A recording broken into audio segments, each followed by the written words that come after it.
చెప్పు వైషు. అరే ఏంట్రా, రిషి కాల్స్ లిఫ్ట్ చేయట్లేదంట, సాష్రా కాల్ చేస్తుంటే. అవునా, సరే అయితే నేను వాడి దగ్గరికి వెళ్ళి కాల్ చేస్తాను. నాకు ఏమైంది వీడికి?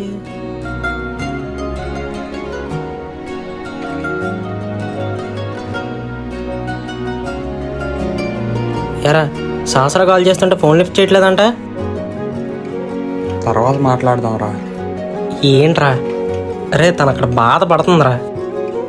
నాకు మాట్లాడాలని లేదు. యహ, సడన్గా ఏమైందిరా నీకు?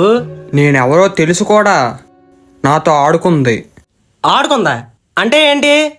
లవ్ అని చెప్పి నిన్ను మోసం చేసిందా లేదా డబ్బు కోసం నిన్ను వాడుకుందా? తను నీకో విషయం చెప్పాలన్నది, ఆ విషయం ఏంటి ఎప్పుడైనా అడిగావా? లేదు. ఇన్నిసార్లు వైజాగ్ వెళ్ళాం కదరా. ఆడుకుందంట, ఆడుకుంది.